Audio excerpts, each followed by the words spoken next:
So, today we're going to talk about caffeine and its effect on fat oxidation, which means burning fat.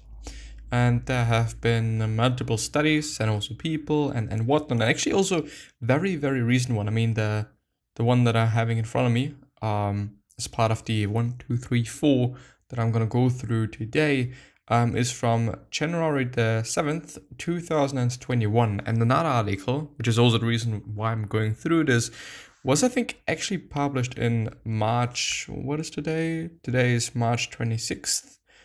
Yeah, probably 3 days ago or something. And it really caught my eye because I'm using caffeine, and I really want to point out and underline I'm using caffeine for, partly because of that, and partly on the other hand, of course, also for the energy that it is providing me when I'm working out. So the thing there is, there is some very minor and very small details that I hope to find out in these 4 articles that we're going to go through now. But more afterwards as I'm going through those, and I'm gonna So caffeine increases maximal fat oxidation during a graded exercise test. Is there a diurnal variation? From the Journal of the International Society of Sports Nutrition. Background. There is evidence that caffeine increases the maximal fat oxidation rate, which is the MFO, maximal fat oxidation, and aerobic capacity, which are known to be lower in the morning than in the afternoon, which is also very important because the other article that I mentioned before said that the increasement of fat oxidation is, I don't want to say way more significant, but it is at least more significant in the afternoon than it is in the morning, which I, by the way, think is not necessarily due to caffeine per se, but because if you take caffeine in the afternoon, which is a time where you normally are more tired than in the morning, then probably chances are a bit higher that you're gonna burn more or you're gonna do more simply than without caffeine. It's difficult to argue then if it is due to the caffeine per se or if it is due to your higher workload because of the caffeine. So in the end, it could be boiled down to caffeine, but yeah. This paper examines the effects of caffeine intake on the diurnal variation of MFO during a graded exercise test in active men. Men, which might be important, which also might not be important. Methods. Using a triple-blind placebo-controlled crossover experimental design, 15 active caffeine-naive men, age 32 plus minus 7 years, completed a graded exercise test 4 times at 7-day intervals. The subjects ingested 3 milligrams per kilogram of caffeine or a placebo at 8 a.m. in the morning and 5 p.m. in the morning. Each subject completed tests under all 4 conditions in a random order. A graded cycling test was performed. MFO and maximum oxygen uptake, which is VO2 max, were measured by indirect calorimetry, and the intensity of exercise that elicited MFO, fat max, calculated. Results. MFO, fat max, and FO2 max were significantly higher in the afternoon than in the morning. Compared to the placebo, caffeine increased mean MFO by 10.7%. Which is quite insane if you think about it, 10.7% in the morning, and by a mean of 29.0% in the afternoon. 29, well, around 30%. 10% in the morning, which is already quite good if you think about it. I mean, I'm going to take those 10%. But 30% in the afternoon, well, but it also kind of, the question then is it better to work out in the afternoon then? I don't know. Caffeine also increased mean fat max by 11.1% in the morning and by 13.1% in the afternoon. The conclusion. These findings confirm the previously reported diurnal variation in the whole body fat oxidation rate during rated exercise in active caffeine-naive men and indicate that the acute ingestion of 3 milligrams per kilogram of caffeine increases MFO, fat max, and FO2 max independent of the time of the day. But I do want to point out 3 milligrams per kilogram. I'm weighing 67, 68. So let's just take 68 for the sake of things. Times 3 is going to be 204 milligrams, which is more than 1 cup of coffee. 1 cup approximately is, I think, 125, if I'm not quite wrong there. But yeah, the question now is, does it matter where you're getting your caffeine from? If it is from a pre-workout, if it is from caffeine, quote-unquote, extract, if it is from coffee, if it is from wherever, does this matter then as well? Could actually be the case. I honestly don't know. Then we're having an article. Well, it is actually a quite old one, but it is from the Oxford Academic Journal, or the American Journal of Clinical Nutrition. And it is an article from 2004. And it's very actually interesting to see that there have been studies made in 2004 related to that. But yeah, it is titled Metabolic Effects of Caffeine in Humans, Lipid Oxidation or Futile Cycling? ? Background. Caffeine ingestion stimulates both lipolysis and energy expenditure.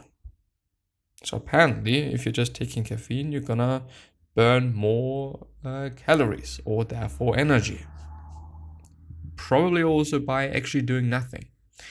Objectives. Our objectives were to determine whether the lipolytic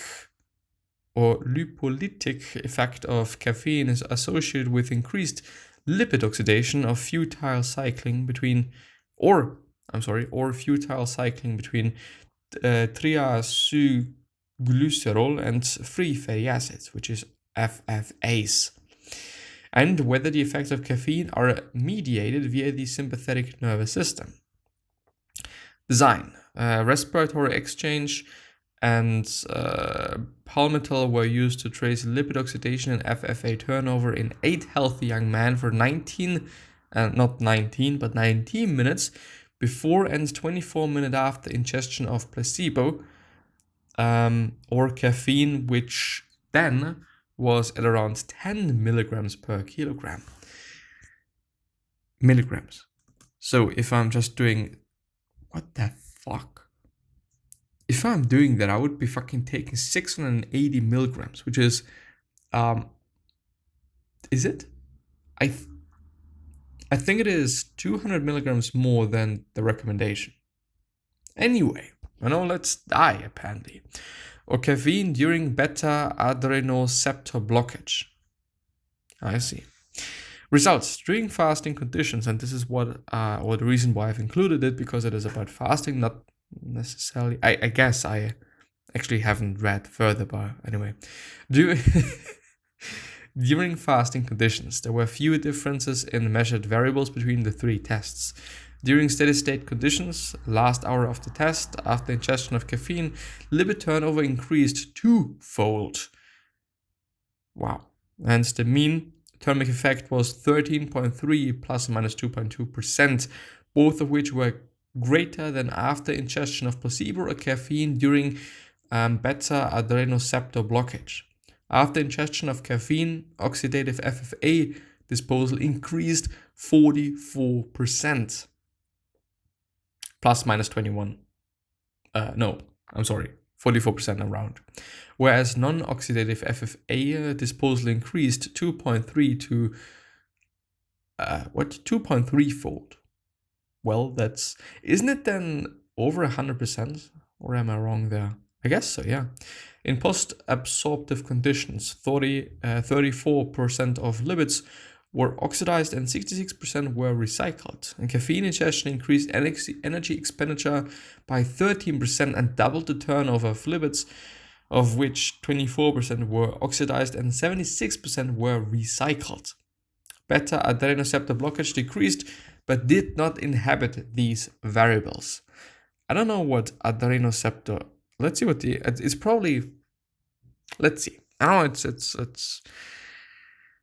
Wow, cool. Long-acting beta adrenoceptor agonist. Class of medicine. Well, I'm gonna look it up then. Conclusion. Many, but not all, of the effects of caffeine are mediated via the sympathetic nervous system. The effect of caffeine on lipid mobilization in resting conditions can be interpreted in two ways. Lipid mobilization alone is insufficient to drive lipid oxidation, or large increments in lipid turnover or large increments in lipid turnover result in small increments in lipid oxidation. The more we know. The next article is by Springer Link. I don't actually know. Let's see. The purpose. Caffeine increases whole body fat oxidation during 1 hour of cycling at fat max. This is the title of the whole thing, and it is published, or was published, October the 6th, 2020. So fairly new article. And by the way, all the links is going to be down, or are going to be down in the description. So if you want to check them out, please check them out. Purpose. The ergogenic effect of caffeine on exercise of maximum intensity has been well established. However, by the way, caffeine was also banned back in the days, I think in Olympia, wasn't it? Or Olympic Games, whatever. However, there is a controversy regarding the effect of caffeine on shifting substrate oxidation at submaximal exercise. The aim of the study was to investigate the effect of acute caffeine ingestion on whole body substrate oxidation during 1 hour of cycling at the intensity that elicits maximal fat oxidation, which is fat max once again. Methods. In a double-blind, randomized and counterbalanced experiment, 12 healthy participants, VO2 max is 15.7 plus minus 12.1 is it milliliters? But if it is strangely written per kilogram per minute, performed 2 acute experimental trials after ingesting either caffeine, which was, once again, 3 milligrams per kilogram, or a placebo, which was cellulose. The trials consisted of 1 hour of continuous cycling at fat max. Energy expenditure, fat oxidation rate, and carbohydrate oxidation rate were continuously measured by indirect calorimetry, or metry. Results. In comparison to the placebo, caffeine increased the amount of fat oxidized during the trial and increased the amount of carbohydrate oxidized. And I'm actually going to give you the numbers. So in terms of fat oxidation, it is 19.4 plus minus 7.7 versus 24.7 plus minus 9.6. So respectively 4%. P is 0.04, so I think it is 4%, isn't it? 4% increasement. Might be wrong there. Anyway, in terms of carbohydrate oxidation, it is 94.6 plus minus 30.9 versus 73.8 plus minus 32.4, which is 1.1, which is probably 1%. And the mean self-perception of fatigue, 5%. In contrast, caffeine did not modify total energy expenditure. I might actually be very dumb because P is now saying 0.60, so it might be actually 60%, but I mean, if they say no, it's completely not the case. Anyway, I gave you the numbers. So, or mean heart rates during exercise. Before exercise, caffeine increased systolic and diastolic blood pressure, whilst it increased the feelings of nervousness and vigor after exercise. By the way, if you take too much caffeine and you think you should then exercise, don't do fucking that. You're gonna throw up and shit. Not because I have experienced it, but I've heard about it, and because of caffeine ingestion, I really felt bad. Also like throwing up. But I was also able, by quite only drinking coffee over the day, that I felt so incredibly bad, and I wished for the effects of caffeine going away. It was like a bad trip, to be honest. As dumb as it might sound and as strange, but I felt incredibly bad. Really fucking bad. And it is definitely something that I want to point out. Please be careful with caffeine consumption. It is really not something that's too... I mean, it is not harmful and whatnot, at least to a certain degree or to a certain amount of ingestion, but be careful, especially when you're a naive person in terms of, used to caffeine. Conclusion. These results suggest that a moderate dose of caffeine, so apparently 3 milligrams per kilogram is moderate, okay, increases the amount of fat oxidized during 1 hour of cycling at fat max. Thus, caffeine might be used as an effective strategy to enhance body fat utilization during sub-maximal exercise. The occurrence of several side effects should be taken into account when using caffeine to reduce body fat in populations with hypertension or high sensitivity to caffeine. I think especially hypertension. I mean, if you already have hypertension or if you're hypertenous or whatever, then, caffeine could make things worse. But I, by the way, don't know if people actually know about that, of the effect caffeine has on your blood pressure. I think a lot of people don't know that, which can lead to people who are already having hypertension just really, take too much caffeine actually as well. Well, anyway, the effect of caffeine on energy balance, which is the last one. So, which is actually very important because the first article said, okay, it has an effect, a significant effect actually on energy balance, calories in and calories out, or more calories out than calories in.